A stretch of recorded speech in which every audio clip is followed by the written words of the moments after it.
জলপাইগুড়িতে টানা বৃষ্টি, গভীর রাতে কচ্ছপ উদ্ধার। জলপাইগুড়ি পান্ডাপাড়া জগন্নাথ কলোনি এলাকার বাসিন্দা রবি হাজরা রাস্তায় হাঁটতে গিয়ে একটি কচ্ছপ দেখতে পান। কচ্ছপটিকে উদ্ধার করে বাড়িতে রেখে খবর দেন পরিবেশপ্রেমী স্বেচ্ছাসেবী সংস্থা গ্রিন জলপাইগুড়িকে। খবর পেয়ে কচ্ছপটিকে উদ্ধার করতে ছুটে যান গ্রিন জলপাইগুড়ি স্বেচ্ছাসেবী সংস্থার সম্পাদক অঙ্কুর দাস ও দপ্তর সম্পাদক সৌরভ পাল।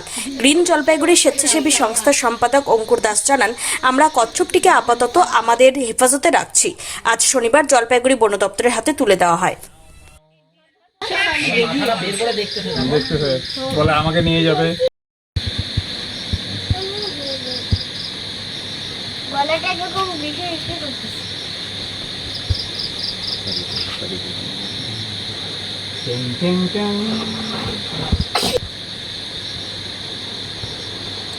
এই দর্শক দিকে আসো।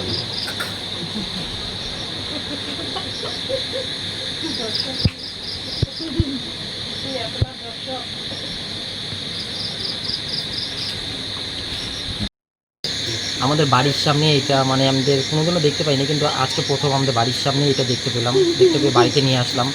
তা বাড়িতে আসার পর বাড়ির থেকে সবাই মিলে বললো, বুদ্ধি করে নিয়ে বললো যে গ্রিন জলপাইগুড়ি আমাদের আছে এনজিও, এনাদের ফোন করে এটা দিয়ে দেওয়া উচিত। আমাদেরও খুব ইচ্ছা রাজবাড়ির পুকুরে যদি এটা ছাড়া হয় খুব ভালো হয়। আর কি উদ্ধার করলেন? এটা একটা কচ্ছপ। আপনার নাম এবং আমার নাম হলো রবি হাজরা, আমাদের বাড়ি হলো পান্ডাপাড়া জগন্নাথ কলোনি।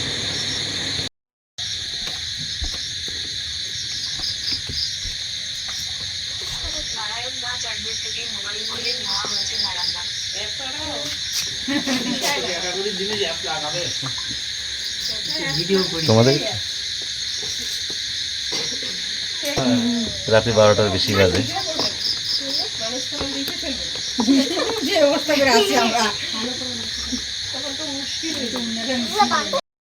হ্যাঁ, আর রাত প্রায় 12টা বাজে। এই সময়টা আমাদের কাছে পান্ডাপাড়া থেকে খবর আসে যে একটি বাড়িতে কচ্ছপ উদ্ধার করা হয়েছে।